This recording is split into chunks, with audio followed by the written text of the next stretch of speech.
Hi student, unique ईडुअल में आप लोग का स्वागत है।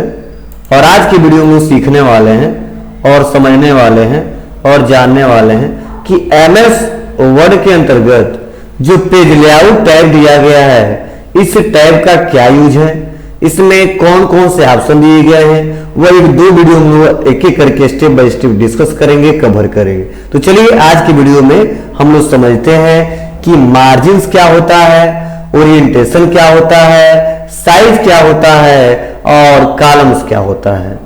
उसके बाद जस्ट नेक्स्ट वीडियो में सीखेंगे ब्रेक्स ऑप्शन में ऑप्शनों का क्या यूज है। उसके बाद से सीखेंगे लाइन ऑप्शन, लाइन नंबर, इसमें कौन कौन से ऑप्शन देंगे, इनका क्या यूज है। और उसके बाद से जस्ट सीखेंगे हाइपेनेशन का क्या यूज है। तो चलिए इसको एक एक करके हम लोग सीरियलाइज सीखते हैं, समझते हैं और जानते हैं।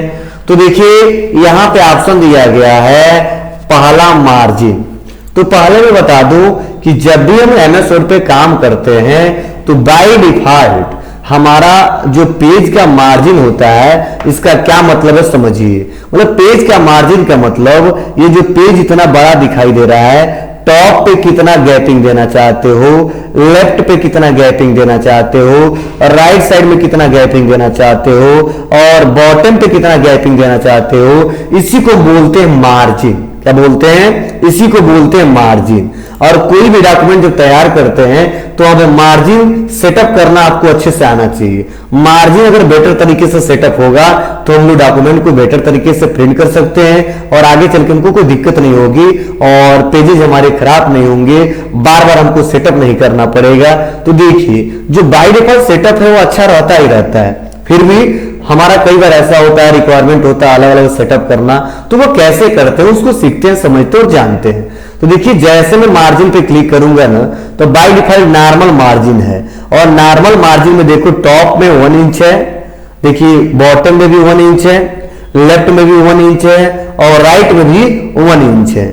ठीक है, अगर आप ये हटाना चाहते हो तो नैरो पे क्लिक कर दो। तो नैरो में देखिए टॉप पे 0.5 हो जाएगा, बॉटम पे भी 0.5 हो जाएगा, लेफ्ट पे भी 0.5 हो जाएगा और राइट पे भी 0.5 हो जाएगा। मतलब इस पेज का लेंथ थोड़ा ज्यादा हो जाएगा, टेक्स्ट थोड़ा ज्यादा कवर होंगे। जैसे मैं क्लिक करता हूं, देखिए इधर भी थोड़ा सा हमको और ऊपर लेके चला गया, इधर थोड़ा सा कम गैपिंग दिया है और इधर भी कम गैपिंग दिया है, जिससे मीटर हमारे ज्यादा आ जा रहा है। लेकिन जैसे अगर मैं नॉर्मल पे क्लिक करता हूं तो देखिए हमारे मीटर थोड़ा सा ज्यादा आ जा रहे हैं। अब यहाँ पे देखो फर्क क्या हो रहा है, अभी देखो हमारा दिख रहा है जो मीटर ना वो 3 पेज में दिख रहा है। क्यों? क्योंकि थोड़ा सा मार्जिन ज्यादा है और मार्जिन ज्यादा होने के कारण हमारा पेज ज्यादा कवर कर रहा है। लेकिन देखो जैसे मैं यहाँ पे आता हूं ना और नैरो पे क्लिक करता हूं, देखिए 2 ही पेज में हमारा डाटा आ गया। कितने पेज में? 2 ही पेज में। तो कई बार ऐसा होता है कि हमको मार्जिन कम देना होता है, ठीक है, पेजों में गैपिंग कम देना होता है, टॉप पे, बॉटम पे, राइट में, लेफ्ट में। तो आप यहाँ पे नॉर्मल से नैरो भी कर सकते हैं। अगर ये दोनों आपको पसंद नहीं है तो इसमें से कोई इस्तेमाल कर सकते हैं। अगर ये भी आपको अच्छा नहीं लगता है तो कस्टम मार्जिन पे आइए और कस्टम मार्जिन पे आने के बाद से बहुत सारे ऑप्शन दिखाई दे रहे हैं। टॉप पे कितना देना चाहते हैं आप अपने हिसाब से सेट कर लीजिए, बॉटम पे कितना देना चाहते हैं तो आप अपने हिसाब से सेट कर लीजिए, लेफ्ट में कितना देना है वो भी अपने हिसाब से सेट कर लीजिए, राइट में कितना देना है तो अपने हिसाब से सेट कर लीजिए। चलिए देखते हैं कैसे सेटअप करेंगे। मान लो 0.5 उससे थोड़ा बढ़ाना चाहते हैं तो मैं थोड़ा सा और बढ़ा दिया, यहां भी देखो थोड़ा सा और बढ़ा दिया और देखिए ओके करेंगे, देखिए अप्लाई होगा। तो इस प्रकार हम बढ़ा सकते हैं। अगर कम करना है तो यहाँ पे थोड़ा सा कम कर दिया, यहाँ से कम कर दिया, यहाँ से भी कम कर दिया, यहाँ से भी कम कर दिया और यहाँ से भी हमने यहाँ पे कम कर दिया। ओके कर देंगे तो कुछ ऐसा आ जाएगा। मतलब ऐसे हम लोग कम ज्यादा किया जा सकता है। और नॉर्मल करना है तो नॉर्मल पे क्लिक कर दीजिए। तो बाय डिफॉल्ट जो हम लोग मार्जिन रहता है वो नॉर्मल ही रहता है और नॉर्मल में बेटर तरीके से प्रिंट कर सकते हैं और आगे चलकर हमको कोई दिक्कत नहीं होती है। तो इसी प्रकार हम लोग नॉर्मल ही रखेंगे। जस्ट उसके बाद अगला ऑप्शन दिया है वो दिया ओरिएंटेशन। अब सवाल सर ओरिएंटेशन होता क्या है? तो देखिए ओरिएंटेशन का मतलब सीधा सा मतलब है कि पेज का आकार कैसा रखना चाहते हो, खड़े में या पट में, मतलब पोर्ट्रेट या लैंडस्केप, वर्टिकल या हॉरिजॉन्टल। तो देखिए इस समय प्रेजेंट टाइम में जो हमारा पेज का सेटअप है ना वो पोर्ट्रेट है और पोर्ट्रेट में मतलब क्या है, वर्टिकली है।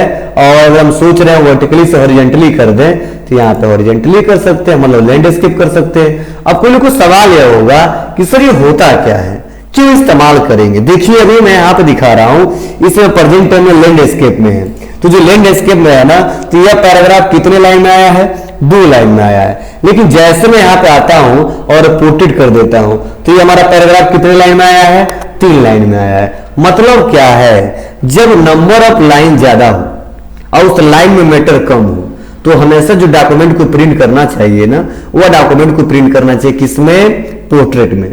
जब नंबर ऑफ लाइन कम हो और उस लाइन में मैटर ज्यादा हो, ठीक है, तो ऐसे कंडीशन में हम लोग डाटा को प्रिंट करना चाहिए लैंडस्केप में। मतलब अपने रिक्वायरमेंट के हिसाब से प्रिंट कर सकते हैं, वो आपकी मर्जी कैसा करना चाहते हैं, वो आप अपने रिक्वायरमेंट के हिसाब से उसको कर सकते हैं। तो देखिए यहाँ पे ओरिएंटेशन में दिया गया है, तो आपकी मर्जी लैंडस्केप करना तो लैंडस्केप करिए। वो मैटर हमारा देखिए जो 3 लाइन में आ रहा तो 2 लाइन में आ जाएगा।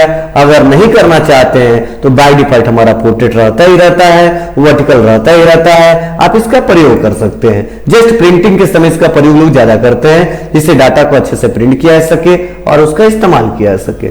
जस्ट उसके बाद अगला ऑप्शन दिया साइज। हाँ, साइज भी बहुत ज्यादा डॉक्यूमेंट को प्रिंट करते समय मायने रखता है। मतलब साइज का मतलब यह होता है कि जब हम डॉक्यूमेंट को प्रिंट करने जाएं तो उस पेपर का साइज क्या हो। तो हम लोग जानते हैं कि बाय डिफॉल्ट जो हमारा पेज का जो साइज होता है, ठीक है, या जो हम लोग पेज लाते हैं मार्केट से खरीद के और प्रिंटर में लगाते हैं, वो A4 साइज का होता है। किस साइज का होता है, ये A4 साइज का होता है। तो हम लोग अपने हिसाब से सेटअप कर सकते हैं कि इस डाटा को A4 साइज में प्रिंट करना है, A5 में प्रिंट करना है, या लेटर में प्रिंट करना है। तो ये साइज यहां से डिसाइड किया जा सकता है। अब सवाल यह कि सर MS वर्ड में बाय डिफॉल्ट होता क्या है। तो देखिए जैसे वो साइज पे आते हैं तो बाय डिफॉल्ट पेपर का साइज होता है लेटर। क्या होता है, बाय डिफॉल्ट जो पेपर का साइज होता है वह होता है लेटर। और यहाँ पे बताया जा रहा है कितने गुणे कितने का होता है, मतलब 8.5 इंच गुणे 11 का होता है। लेकिन अगर आपको लेटर में प्रिंट नहीं करना तो A4 पे क्लिक कर देंगे तो A4 में भी किया जा सकता है। देखिए जो डाटा हमारा 3 पेज में आ रहा था 2 ही में आ गया। अगर मैं लेटर में करूंगा तो देखिए यहाँ पे 3 पेज में दिख रहा है, और वही मैं यहाँ पे क्लिक करके A4 में क्लिक करता हूं तो यहाँ पे 2 ही पेज में आ जा रहा है। मतलब लेटर में थोड़ा सा क्या हो रहा है, उसका थोड़ा सा जो लेंथ हो थोड़ा कम है और A4 में थोड़ा सा ज्यादा है। तो मैक्सिमम लोग क्या करते हैं, लेटर में ही प्रिंट करते हैं और सेकेंड ऑप्शन चूज करते हैं वह A4 यूज करते हैं। और सवाल है सर यह क्यों दिया गया है, इनका भी लोग इस्तेमाल अलग रिक्वायरमेंट के हिसाब से करते हैं। जैसे A5 मतलब A4 का A5 आधा होता है। तो जब छोटे से डॉक्यूमेंट को क्रिएट करने होते हैं, जैसे मेलिंग वेलिंग में ज्यादा इसका इस्तेमाल किया जाता है, तो ऐसे कंडीशन में लोग A5 कर सकते हैं। देखिए यहाँ पे उससे भी छोटा हो गया, ठीक है, यहाँ पे A5 पे क्लिक कर देंगे देखिए इतना छोटा हो गया, ठीक है। ये 6 कर देंगे तो और छोटा हो जाएगा, देखिए छोटे में आ गया। और यही कितने पेज में आ रहा है, 12 पेज में आ रहा है। तो इसका इस्तेमाल बहुत ही कम लोग करते हैं, मैक्सिमम लोग लेटर और A4 का इस्तेमाल करते हैं। तो चलिए लेटर पे छोड़ देते हैं इसको। जस्ट उसके बाद अगला ऑप्शन दिया है, वह दिया है कॉलम। अब कई लोगों को यह पता भी नहीं होगा सर कॉलम किसे कहते हैं, तो पहले मैं डिस्कस कर दूं। कॉलम हमने आपको टेबल में समझाया था कि रो और कॉलम से मिलकर सेल बनता है और बहुत सारे सेल उससे टेबल मिलता है। तो मैं थोड़ा सा यहाँ पे डिस्कस करना चाहता हूँ एक टेबल लाके। तो इंसर्ट पे आता हूँ थोड़ा सा, और यहाँ पे देखिए टेबल।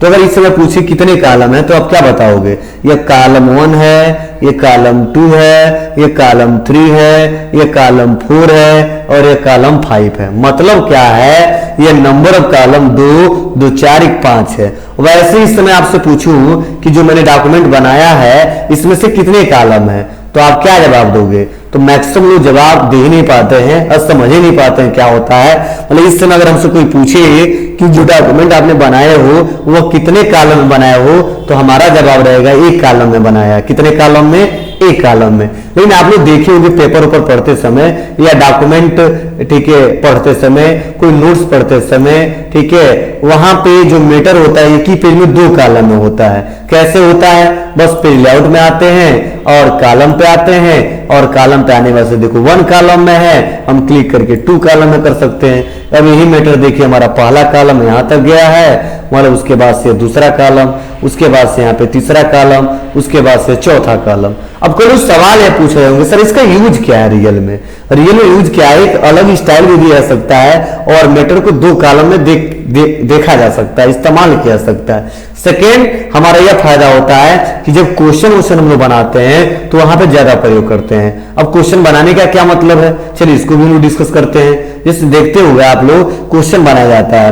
तो यहाँ पे जब हम लोग एक कॉलम में करेंगे तो बहुत आएगा, तो 5 से 6 क्वेश्चन आएगा, लेकिन वही 2 कॉलम हम कर देंगे तो 10, 15, 20 क्वेश्चन आ जाएंगे।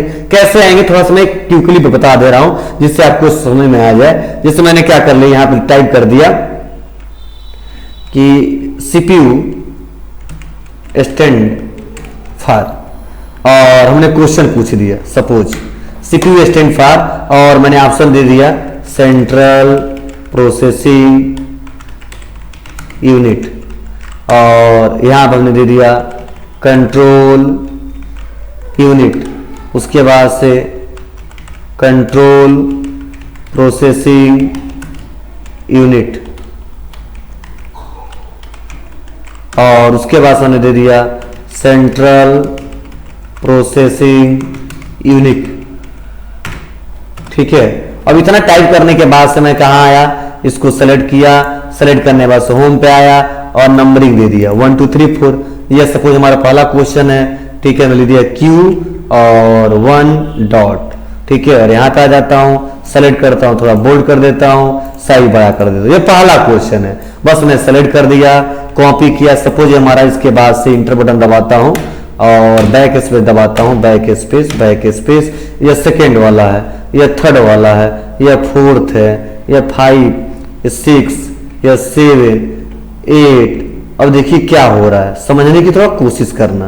मैं थोड़ा सा 2 पेज पे ला दे रहा हूँ, और 2 पेज पे लाने के बाद से अब देखो मैं नंबरिंग चेंज कर दे रहा हूँ। इस सपोज मान लो ये पहला क्वेश्चन है और ये हमारा दूसरा है, उसके बाद से यह क्या है, क्लिक करता हूँ, ये तीसरा है, फिर से यह क्या है, यह चौथा है, यह कौन सा क्वेश्चन है, यह 5वां है, यह कौन सा क्वेश्चन है, 6वां है, और यह कौन सा है, 7वां। उसके बाद से हमारा है 8वां, उसके बाद से जो हमारा क्वेश्चन है वह है 9वां, उसके बाद से जो हमारा दिया है वह है 10वां, उसके बाद से जो हमारा दिया है वह दिया 11वां, उसके बाद से जो दिया है वह दिया 12वां, उसके बाद से यह दिया है 13 नंबर, उसके बाद से जो दिया है 14 नंबर। अब आप बताइए 2 पेज हमने क्वेश्चन बनाया तो 2 पेज में हमारे 14 क्वेश्चन आ रहे हैं, और कितने कॉलम में हमारा डाटा दिख रहा है, तो प्रेजेंट में जब आएंगे तो एक कॉलम में दिख रहा है। लेकिन आप देखे होंगे पेपर पर एग्जाम देते होंगे कि आपके क्वेश्चन एक साइड कुछ रहते हैं और एक साइड कुछ रहते हैं, जिससे फायदा क्या होता है, ठीक है, या एक साइड हमारा क्या होता है, हिंदी में होता है और एक साइड इंग्लिश में होता है, ठीक है, जिससे हमारे फायदे यह होते हैं कि नंबर ऑफ पेजेस कम लगते हैं, ठीक है, डाटा को अच्छे से हम देख सकते हैं, और एक पेज पे ज्यादा से ज्यादा हम लोग क्वेश्चन कवर कर सकते हैं, लोगों को देखने में भी दिक्कत नहीं होगी, नंबर ऑफ पेजेस कम लगेंगे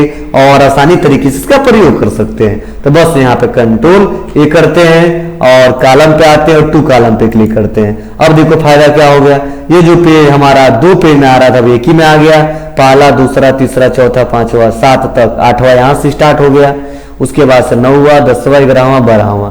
देखिए जो 2 पेज हमारा लग रहा था, अंडू करूंगा, देखिए यहाँ पे जो 2 पेज में आ रहा था हमारा डाटा, वह हम प्रिंट करके हम एक पेज में दे सकते हैं। वह कैसे, बस हम 2 कॉलम करके, तो इस प्रकार 2 कॉलम कर सकते हैं, 3 कर सकते हैं। देखिए 3 में देखो यहाँ पे आ जा रहा है, तो मैक्सिमम लोग 2 कॉलम का ज्यादा प्रयोग करते हैं, ठीक है, 1 कर सकते हैं, 2 कर सकते हैं, 3 कर सकते हैं। वो इसका रियल यूज क्या है मैंने आपको क्वेश्चन के माध्यम से बताया, जिससे बेटर तरीके से आपको समझ में आ जाए और आसानी तरीके से इसका प्रयोग कर लें और आगे चल के आपको कोई दिक्कत न हो। तो इस प्रकार हमने बताया क्या पेज लेआउट में मार्जिन क्या होता है, ओरिएंटेशन क्या होता है, साइज क्या होता है और कॉलम क्या होता है। नेक्स्ट वीडियो हम लोग सीखने वाले हैं ब्रेक्स ऑप्शन के बारे में, एक वीडियो स्पेशल इसका बनेगा।